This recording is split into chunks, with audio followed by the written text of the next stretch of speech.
The following is a presentation of the Chicago Bears Network and ChicagoBears.com. Download the Chicago Bears official mobile app for up-to-the-minute Bears content every day. And now, welcome to Bears All Access, your all-access pass into Chicago Bears football. Bears All Access is brought to you by IGS Energy and sponsored by Athletico Physical Therapy and CDW. Show ahead tonight here on Bears All Access. Good to be with you once again, as we are each and every week here on Chicago Sports Radio 670 The Score. We're brought to you by IGS Energy. My name is Jeff Joniak, my broadcast partner, the Super Bowl Bear, Mr. Tom Thayer, wearing the light clothing over there in Maui. I understand you're a little bit on edge, though, because the news side of me quickly got on the phone because there was an earthquake off the coast in New Zealand. And every time that happens in your neck of the world, you start worrying about tsunamis, and sure enough, there were tsunami watches. So we all good? Are we going to be able to make it through the show? Yeah, I think we will. But it's a real and it's an constant, an honest kind of a way of life out here, because I've been out here now for a couple of tsunami warnings. And when you have a chance that it really does affect the island you're on, you can see the rise and fall of the ocean right before your eyes. So it is scary. People do start getting prepared for it, but because of the warning system within the South Pacific, they have a good ability to judge what could possibly happen or what won't happen. And so hopefully they're standing down by now. Right. Well, I'd imagine the chatter with all you and your friends, and I know you guys like getting out on the water and surfing. It becomes a big conversation.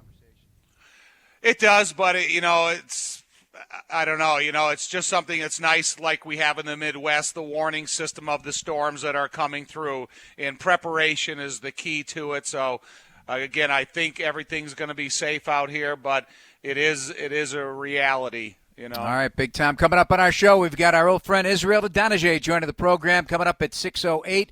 And at the bottom of the hour, we'll spend a few minutes with Bears general manager Ryan Pace. Tommy, obviously, we heard both Ryan and Matt Nagy earlier this week. A couple of days ago, going through the offseason. It's the way it is. It's the combine without the combine interviews with the coaches and general managers. So they're not going to talk a lot about any individual players or scheme or anything. It's never going to happen. In rare cases, they do. So a lot of time for all those decisions to be made, but they keep it close to the vest. But was there anything from the two of them that stood out to you about what the plan might be here in the offseason? I still think there's a lot of uncertainty about the plan. I think the certainty is, though, they got the coaching staff in place. And I think that's one of the first things they needed to do. Because of all the coaching staff movements around the league, that they had to get things settled. And they have a plan in place. And I think that's the good thing for a majority of the players that have been here and that will be here. And I think when you start formulating a plan amongst the coaches up in the offense and defensive coaching rooms, you got to become familiar with each other before you're going to really have the ability to teach whatever you're teaching to the new guys, whatever the new coaches are teaching to the guys. So that's where they're at right now. But, to me it was more of a reminder that reality's coming a little bit closer each day. Because when we were doing All Access after the season, it was almost talking fantasy football. It was so far out there, all these forms and all these rumors were starting. But then each week you start chipping away a little bit of that big block of ice to see what's really going to happen. What's going to happen with free agency? What's going to happen with the salary cap ramifications?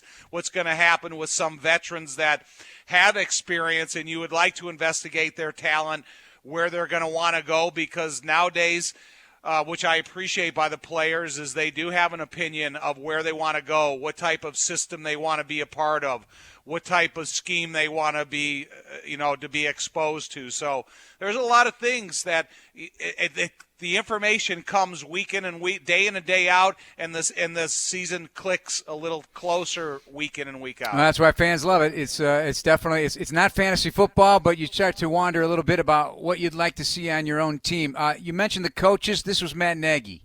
No, there's not. I mean, the one with Vic is, uncontrollable. He goes ahead and, gets that head job in Denver. And so that's that. And then you have another one where it's retirement, you know what I mean? So that's just that part. And then I do think offensively for us heading into this second year together, man, I can't even begin to tell you how much easier it is going into watching the film right now in the morning together and just everybody knowing it and not having to reteach things, you know? So now for Sean, it's been very important. And I love this. It's been very important that really all of us are in the building together, all by the rules and all by the protocol, but being there, as much as we love doing these Zoom interviews and these Zoom talks, they're good, but it's just different when you're in the building. It's different when you're together. And that's kind of the direction that we're going right now. And I think for Sean now, getting back to what he wants and some of these, because that is, you know, a lot of new guys on that side, they're able to kind of really feel who each other is, their personalities, have ideas and not have to click the mute button every time they want to talk. So that part's been good. And then offensively, I feel like we're a step ahead.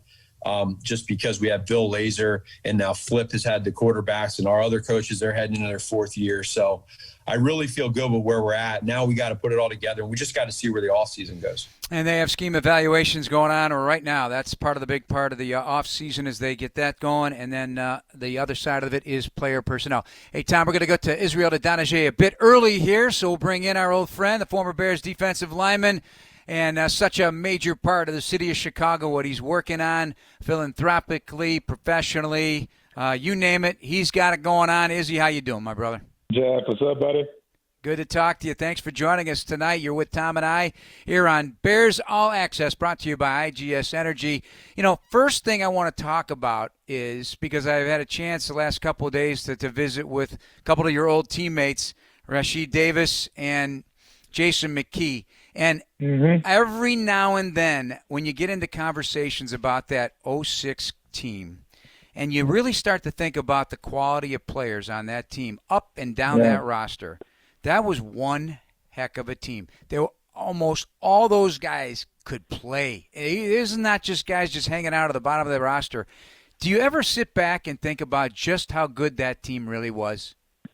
Yeah, I mean, especially when we get together, right? We while you're in it, you don't quite understand, or you don't quite know how special what you have, you know, how unique it really is, right? And now that we're, you know, a number of years removed for that season, to look back, it was pretty incredible. It was pretty special. The talent we had, the bond that we had, the way that we played together.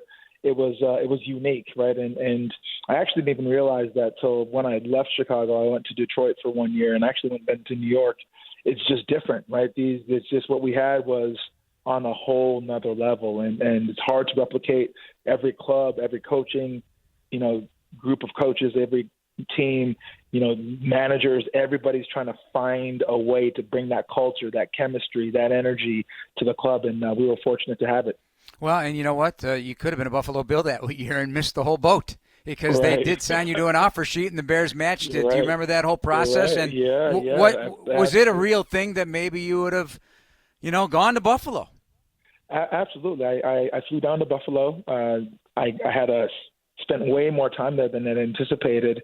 And then they called me into the office and they made me an offer right there on the spot to become a Bill and have an opportunity, you know, to really contribute and be a part of what they were building there defensively. And, you know, I had a tremendous amount of love for Jerry Angelo. So I stepped outside. I actually called Jerry, and, you know, I just chatted with him on what was going on. And he said, "Hey, Izzy, if you want to go to Buffalo and start and have an opportunity to start, and, you know, by all means, you know, we won't match the offer. But if you want to if you want to stay a Chicago Bear, if you know, think that, you know, we are a fit for you, you know, as you know, we love you, we have a plan for you, you know, I'll match that offer." And he had 7 days to match. I told him, you know, I'd stay in Chicago, and you know, it worked out just incredibly for the next few years. I mean, and ending up being here, you know, 10 years plus, it was pretty special. Hey, Izzy, when you look back on it all and all the success you've had in sports, because you changed your body style, you changed your career, you moved around positions, you did things that is not really expected of a guy your size, like your kickoff coverage ability and stuff. What's the most common trait between sports and business success? What's the one thing that you need in both? Well, I would say the number one, I guess, trait or just skill set that really correlates between both sport and business is just perseverance, right? It's just you've got to be able to continue to work and grind and just, continuing to pay that price to do what's necessary, and knowing that eventually the outcome is going to happen, right? Especially when you're talking about startups as an entrepreneur, it's that work ethic and that perseverance are two skills that you must have, especially to play elite at an elite level of football like the NFL. Every year I was there, they brought in a new starter, they brought in new guys. They were trying to replace me every year, especially towards the end there. They're bringing in really young, talented guys, and you had to just continue to work, grind, especially in the off season. The easy part is on Sunday, right? The real work is preparing the body, preparing the mind, and then continuing to work when there were setbacks, right? When, hey, Corey Wooten's going to start this week, right? I'm like, man, Corey Wooten's going to start, right? Except it doesn't matter. You show up, you keep working, and you support the guys around you. That's the same in life as an entrepreneur. You just keep working and grinding. You got to be able to pivot, change. Izzy wants you to play 3 technique. The next year you're back to end, and then you're playing nose. We want you to, play just kickoff or kickoff return. It's trying to consistently find value. One thing about it too, Izzy, is the part of the success you've had is physically you could always go the next day and you could prove yourself every day on the practice field, every day on the game field. What advice would you give to me or anybody else who played football, a physical sport their whole life, but now they have to go and prove themselves mentally on a regular basis? How do you make that transition? Well, there's no, I'm just a really strong believer that there's no magic, right? There's no magic button or no wand to wave, right? It's just about the commitment, right? No, not about emotions, not about how you feel. It's about making that commitment to yourself that you're going to do what's necessary, right? And at the beginning of that journey, it's hard, right? To get up, to just continue to grind, to work, to learn, to just be intentional about learning, educating yourself, win or lose, right? You make a mistake, you get up and you do it again. And with that commitment and that repetition of continuing to do it, eventually that becomes your habit, right? That becomes your mindset. It's just ingrained in you, but it's a process, right? At first it's like work, it's hard, it's challenging. You don't know if you can continue, right? It's, you're doing things that aren't comfortable, right? Getting out of that, you got to get out of that comfort zone. And that repetition due to that commitment makes that mindset, it locks it in place. It makes that thing that you've been doing over, it turns it into just like your reaction, right? You're not thinking about it. It's just how you wake up and how you function. And it starts with just that commitment, regardless of external circumstance, that you're going to show up, you're going to do what's necessary, you're going to put in the work. Israel Donahue, our guest here on Bears All Access, here on Chicago Sports Radio 670 The Score. I got knocked off the air, so I don't know exactly what question you asked him, Big Tom, but let's dive into what you got going on in the South Loop right now. Restore Gym, the RSTR, and I heard you're a third of the man you used to be? I wish. I've lost 70, 80 pounds.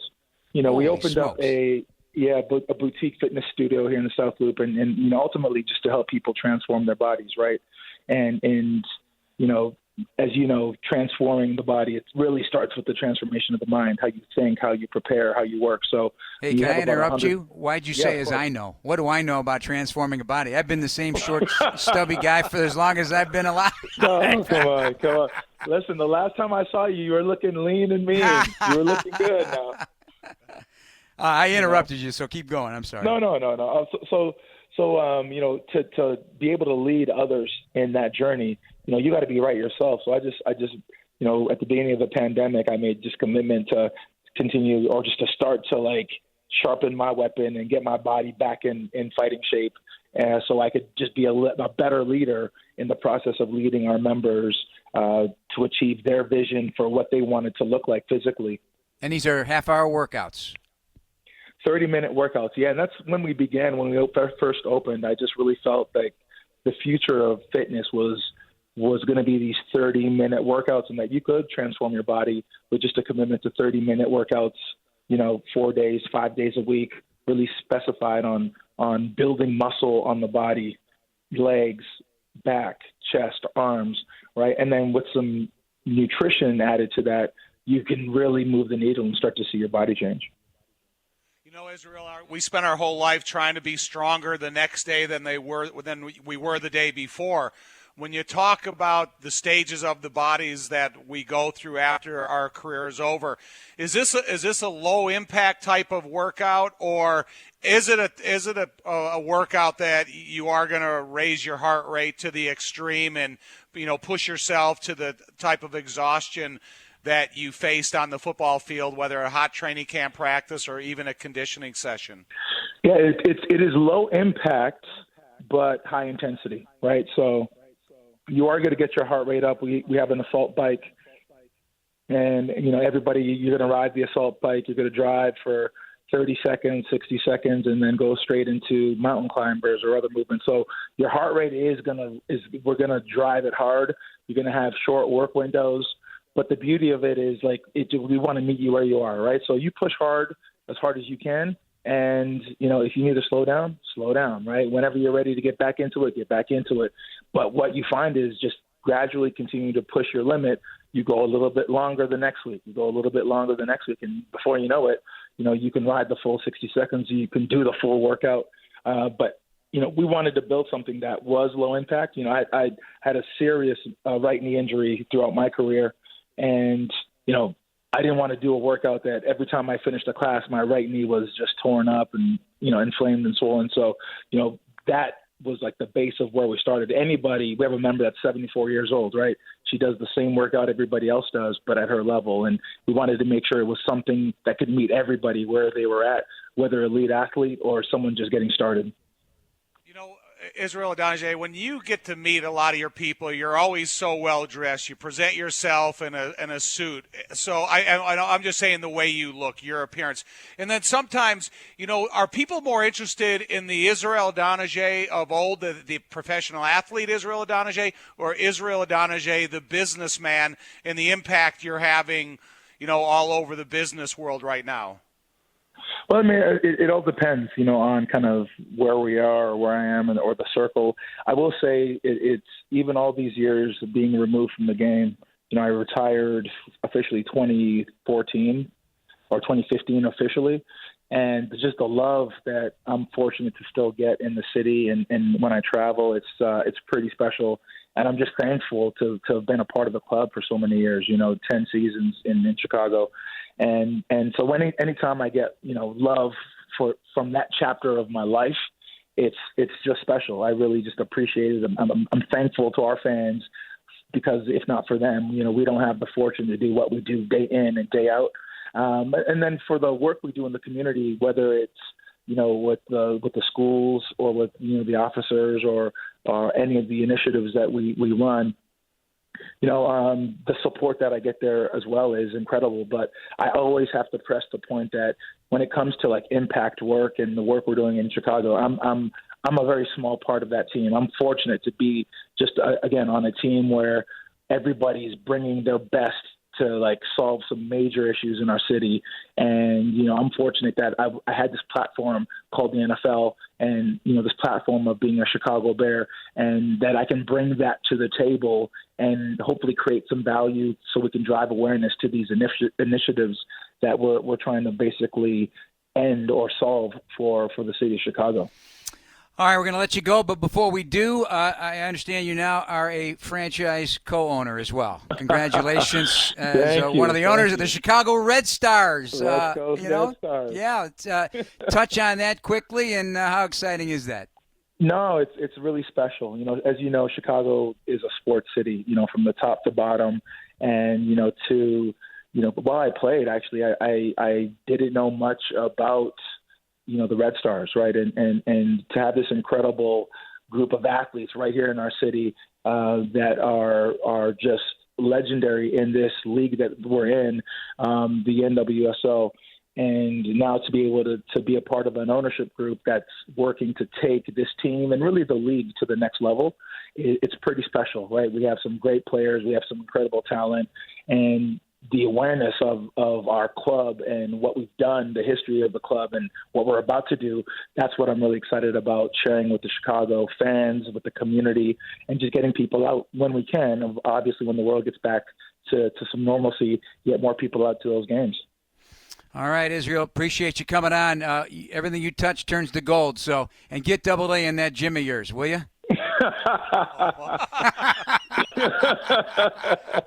Hey, he's been working hard, man. He's been working hard on that heavy bag. So yeah, he's doing. I mean, he's lost a ton of weight too. He's doing a great job. Yes, he has. All right, come on again, talk to us, will you? Appreciate it. All right, fellas, appreciate you. Take care. Israel Donajay, 6'6", 275 when he started, and who knows what weights he played at over the course of his career, but a long career and a very good one as well, 29 career sacks. Going to take a break, our first one tonight here at Bears All Access on Chicago Sports Radio, 670 The Score.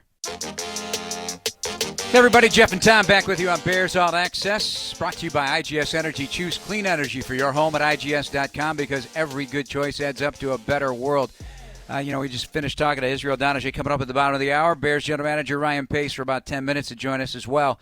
I keep talking about this. It's going to be 15-year anniversary of that 2006 team. Unfortunately, they did not win the Super Bowl, but you think about the stars on that team, and you think about what it takes to get to a Super Bowl. It also takes the collective group of role players. And if you really think about a lot of those guys were tremendous football players, some of whom went on to win Super Bowls with other franchises.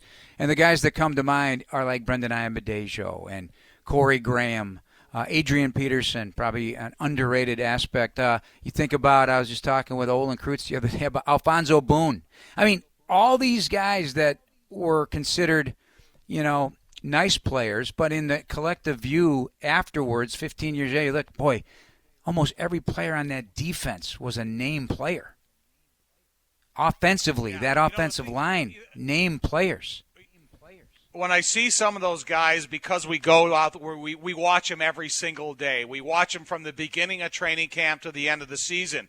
And sometimes they achieve higher expectations that I or we have set up for them, and some of them don't achieve what we hope they would because we see glimpses of greatness, whether it's in a game or in a practice. And that's one of the things about a guy like Izzy Adonijay is he was a great athlete. He didn't have a lot of notoriety coming in. He was willing to do every single thing that was asked of him, from losing extreme amounts of weight to gaining extreme amounts of weights to playing a more physical version of his position than play on the outside, covering kickoffs, the destructive force he was on that. And, you see some of these guys and what they're able to mold and build themselves into. You kind of get an indication why they're so successful when they leave the sport. And Israel Donajay is a great example of that. They have a lot of other guys, guys on that team, great personalities. I think it's worth celebrating that this journey that they all took and what they've done after their careers.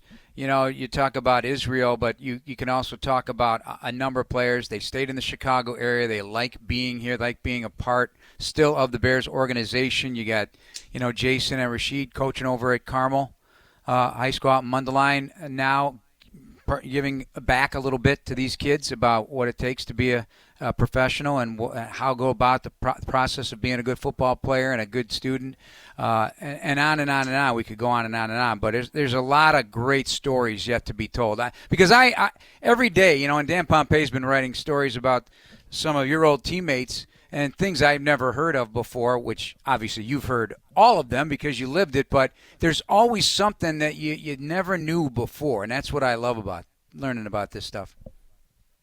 Right. And, the more modern day guys that we get to know because, the 85 Bears, they are a team of so long ago, the accomplishments of some of the young guys that you're talking about, because there's other ex-members of Bears that are coaching college programs and high school programs around the country. In everything that they've invested in themselves, they're able to pay it forward to the young guys and the young girls that they're coaching in their sports of choice. And I think it's cool for Israel Adonijay to get involved in the soccer team in Chicago because I'm telling you, it has an impact in the area, and the success of that team impacts the surrounding communities of the stadium and wherever people come from to watch it. So I think it's a pretty cool endeavor that Israel's taken on.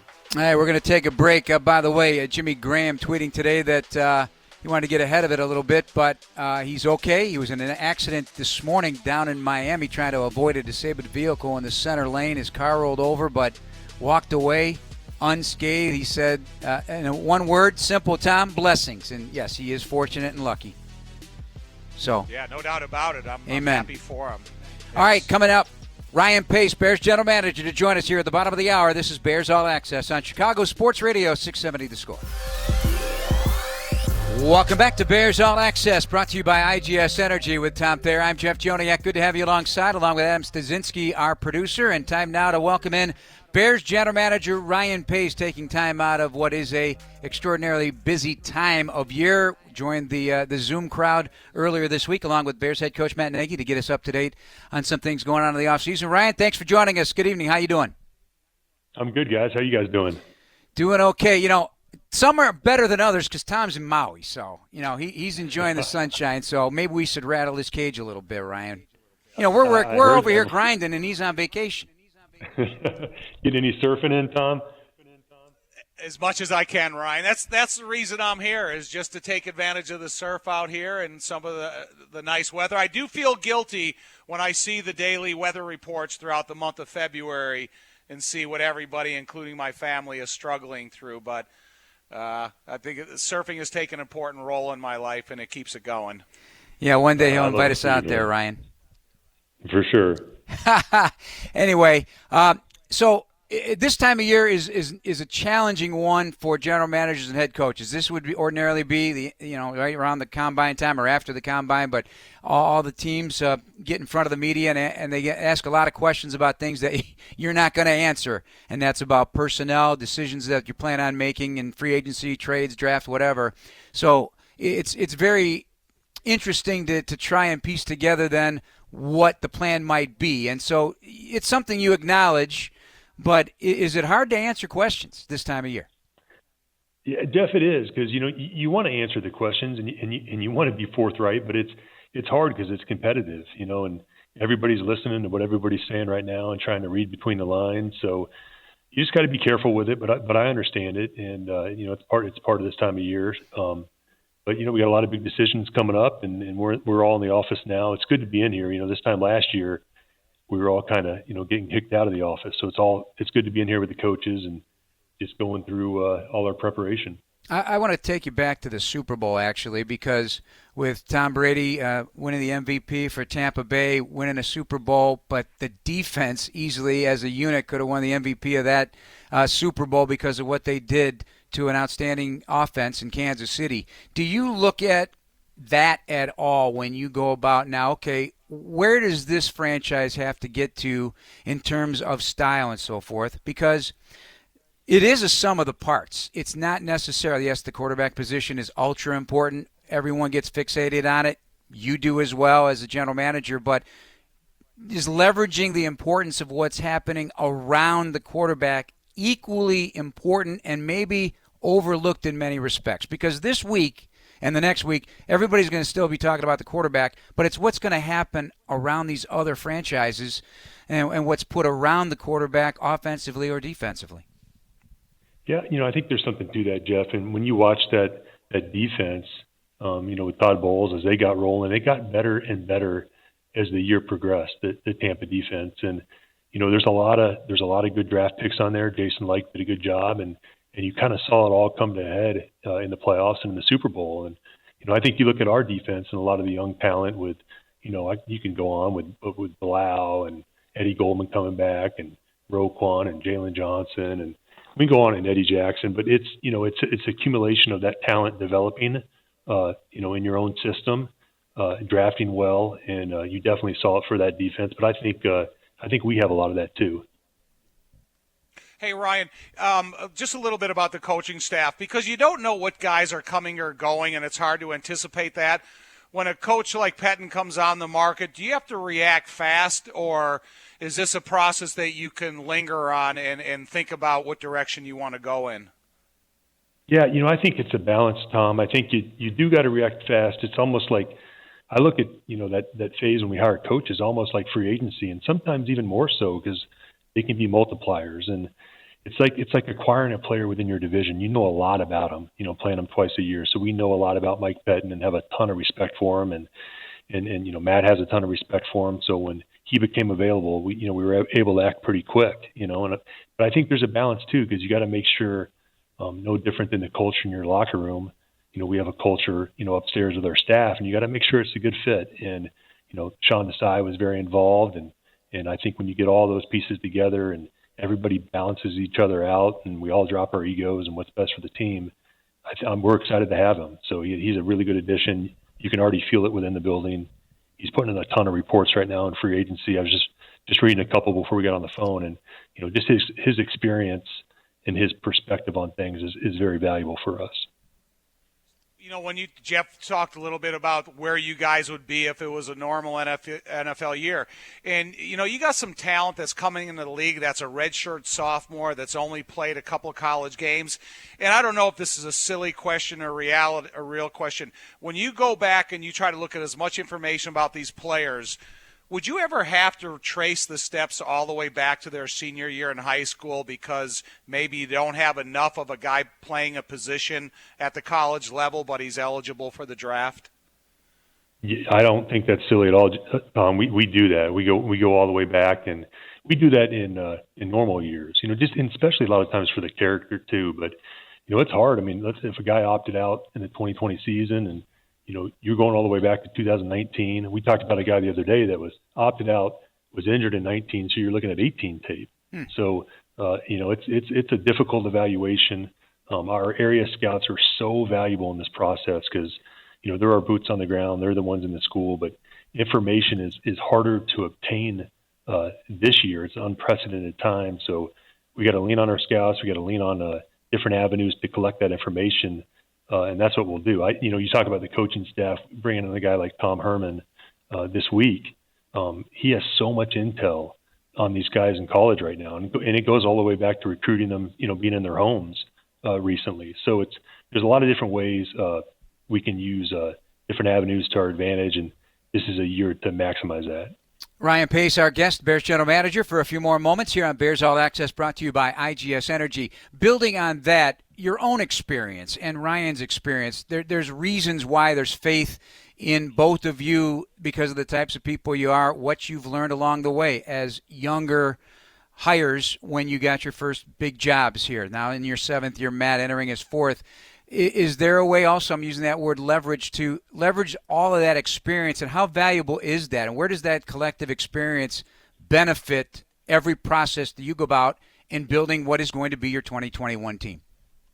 Yeah, I think we both operate with a lot of humility, and you learn from mistakes, you learn from experience, and you just learn, as we go through this together. And I think we balance each other well, and we lean on our staffs. And the continuity, Jeff, that we have in the building with the scouts and the coaches, I think it's really valuable, and it's really come together. I felt it in last year's draft, and I think the success of last year's draft, when you looked at all those picks, is a byproduct from that. So I feel really good about it. All the experiences we've gone through, I feel like we're stronger than ever right now.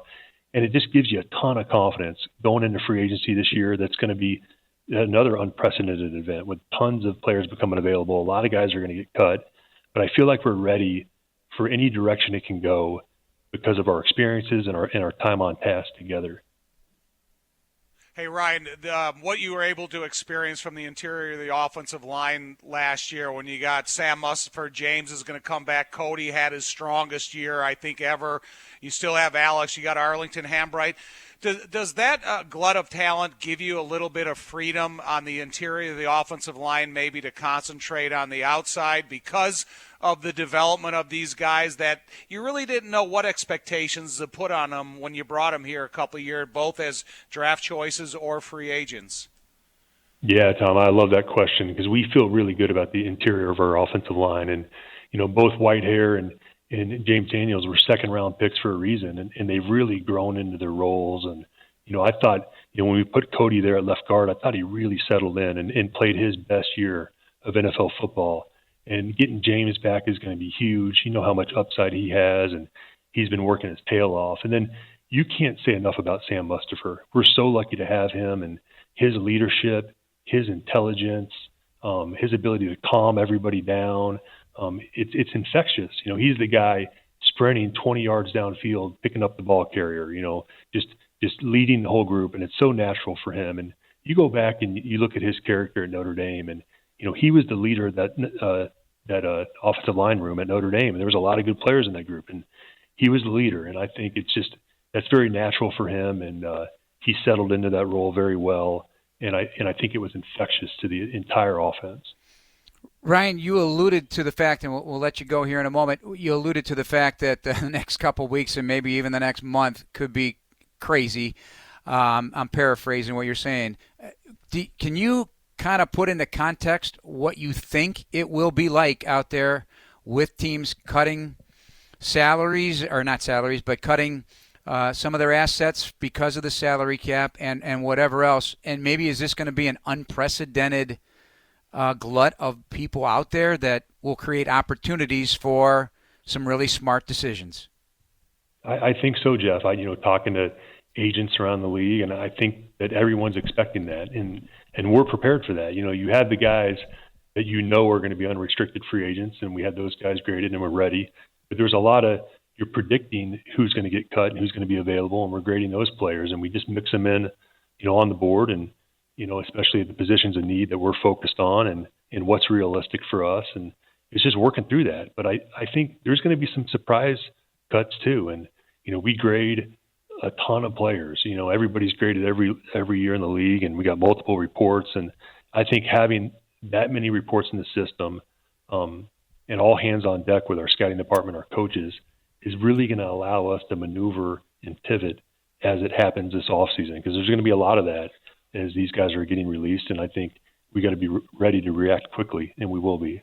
Ryan, we really appreciate it. Before I let you go, I know Field Yates from ESPN listed all the adjusted salary cap numbers for all the teams he says were released by the league. Did it create more room for you for the Bears?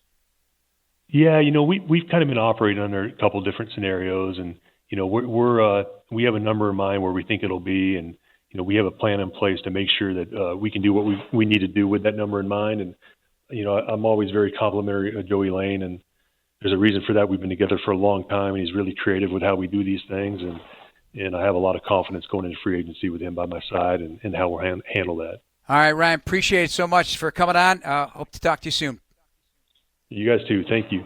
That's Bears General Manager Ryan Pace. We're going to step away for a break. This is Bears All Access, brought to you by IGS Energy. And this segment of Bears All Access also brought to you by Athletico Physical Therapy. Visit athletico.com to request an appointment in clinic or virtually. Start feeling better tomorrow. Back with Tom after this on Chicago Sports Radio 670 The Score.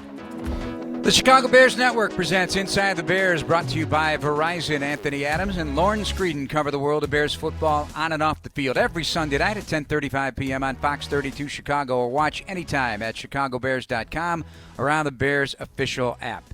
With Tom Thayer, I'm Jeff Joniak. Welcome into the program. Our producers, Jordan Tredup, Dan Brilli, and in our score studios, Adam Studzinski helping us out along the way. Heard from Israel Donajee and Ryan Pace tonight. Tom, some other news of the day today is the process that we kind of alluded to with Ryan is there's going to be a bunch of names out there, and some are starting to already get released. I'd hate to be a veteran this year, but Ben Roethlisberger is, and now will be back for an 18th year with the Pittsburgh Steelers, so another chip in that quarterback bingo, or whatever you want to call it. He's going to be in there for 2021, giving up some salary, going to make $14 million, which is a bargain for a starting quarterback, and he's made a lot in his career, but he's positioning it as, okay, I'm gonna give up a little so we can clear some space to bring in some guys that can help us win a championship.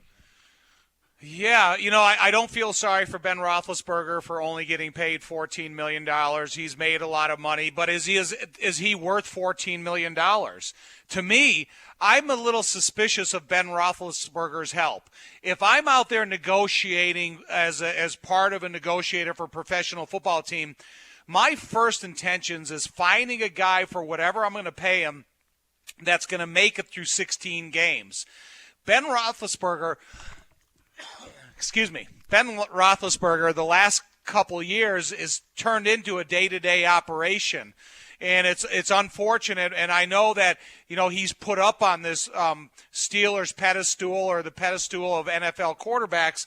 But, Jeff, just because he's telling me I'm willing to reduce my salary to that amount, it wouldn't be a foregone conclusion that he would be my quarterback. Yeah, but he did throw 33 touchdowns and just 10 interceptions last year and won 12-3 in 15 games. So he did do a nice job.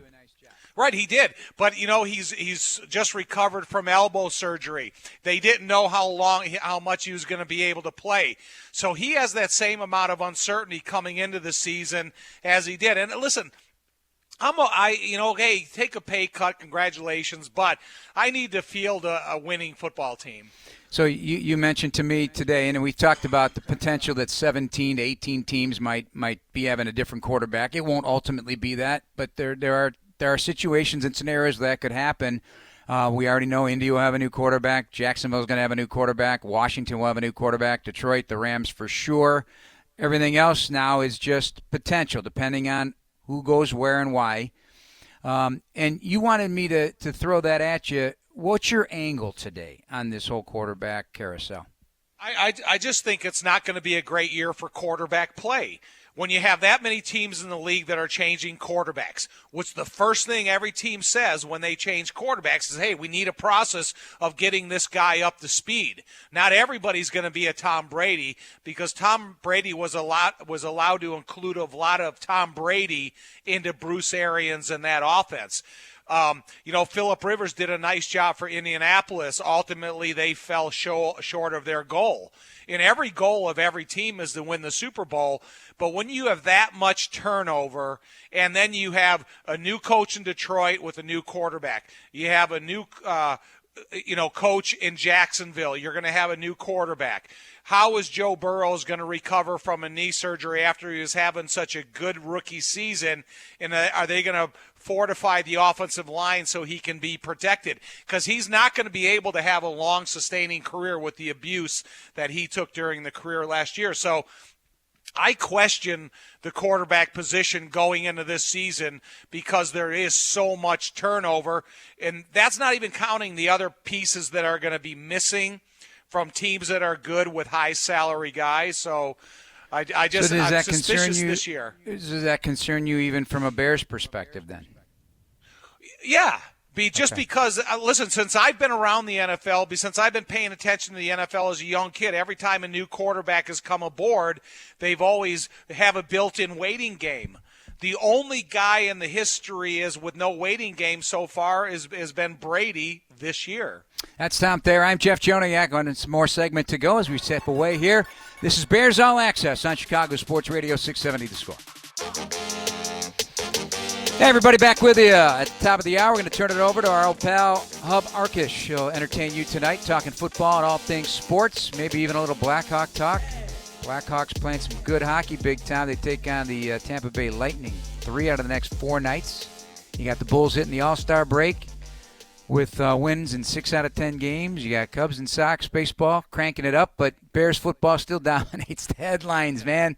That's the beauty about the National Football League, and that's what we're here to talk about. A couple of things. One, Matt Nagy this week talked about how challenging it is going to be this offseason. We all know that, even from our perspectives, to scout and analyze college talent in 2021. That's a big-time challenge in so many ways. It's definitely unprecedented. It's real. So now that just puts more of the onus on our personnel. It puts more of the onus on our coaches and different phone calls that we got to make just to make sure, hey, what do you know about this? What do you know about that? And then, just making sure that what you see on tape is real. And then you got some guys that don't have a lot of tape because of what went down. So without a doubt, this is unprecedented. Do you trust everything from tape, Tom, and go from there? Because you still have to know what makes a guy tick. And unfortunately, in this situation, you're not going to know until he's in your building, on your field, in pads, and ready to go. Right. I would like to meet a guy face to face. I would like to talk to him eyeball to eyeball. If I was making a decision about someone that I was going to bring in as a high draft choice, I would love to go into a gym with him and either work out with them or watch them work out. That would tell me everything I knew. Because if you had to take a top talent guy and introduce him to 50-pound dumbbells, then you're telling me all I need to know about a guy. But if this guy walks me through a workout, and I'm going to use J.J. Watt as an example because there's video of him working out all the time. In that type of interest in the physical element that it takes in order to be a successful NFL player, if I had a guy that was teaching me new things in the weight room, that would put him up at the top of the ladder. And then from your perspective, because, as an offensive lineman, this is extremely valuable, is the intelligence of the game and understanding leverage and angles and what defenses are trying to do to you as an offensive lineman. How are you evaluating guys coming into the league in that regard? Just from watching tape. Well, that's what I'm saying. That's all I need is to watch tape, because then you're going to be able to look at adjusted balance. Are they coordinated footwork? Do they understand the cadence that they're playing with and getting off the ball in a reality time where you're not laid off the ball and giving the defensive lineman an advantage? Depending upon whatever position you're scouting, I think if you have a series of a few games on tape, you can tell the story of the athleticism, the player's awareness, and the player's commitment to the detail. So are you finishing a block or are you avoiding a block? Are you getting in the way of an offensive player and finishing the tackle, or are you trying to bounce off of him and strip the ball instead of tackling? Are you looking for work, Tom? Are you looking for work? Exactly. That's what I like. You brought that up a lot last year, and it is something that I pay attention to with that phrase in my mind. That's what I'm excited about. That's exciting. Sorry to cut you off, but that's what I'm excited about with James Daniels, a healthy James Daniels. He was looking for work last year, and that kind of mentality and nastiness is exactly what is needed on that offensive line, for any offensive line, not the Bears' offensive line. And not that I'm saying it was missing. I'm just saying I want those types of guys. But that's why I asked Ryan Pace there. You got a lot of talent in the interior of that line. It may give you a little bit of freedom to move guys around, maybe to offer guys out there that have starting ability already, and you know it. So you're not moving Cody Whitehair out of left guard as well as he played last year, in the strength that he displayed and just how well he played. And Alex did a really nice job at right guard. So the competitiveness of that interior position, because to me, I'm sticking with Sam Mustipher. Are you hoping the Bears draft an offensive lineman at some point? If they draft listen, there's something I had written down, and it was about, because I see all these reports and they're predicting offensive linemen. I don't want versatility. I want reliability. So don't give me a guard tackle tweener that their position is undecided. I want a tackle. I want an offensive tackle, a guy that's bred to play that position. He's got the size, he's got the measurables, he's got the understanding. Don't say I'm hiring this offensive tackle, and if he fails, I can move him to guard. I have enough of those guys. I need a guy that is a dominant offensive tackle by trait and training. Line of scrimmage is where it's all at, Big Tom. Thank you so much. Appreciate it. We'll talk to you next week. Enjoy the sun there in Maui. Stay safe. Thanks to everybody out there, including Jordan Tredup, Dan Barilli, Adam Studzinski, along with Israel Dadonajay and Bears General Manager Ryan Pace. We're out of time. Hub Arkush next. Thanks for listening, everybody. This is Bears All Access, brought to you by IGS Energy on Chicago Sports Radio 670 The Score. Good night.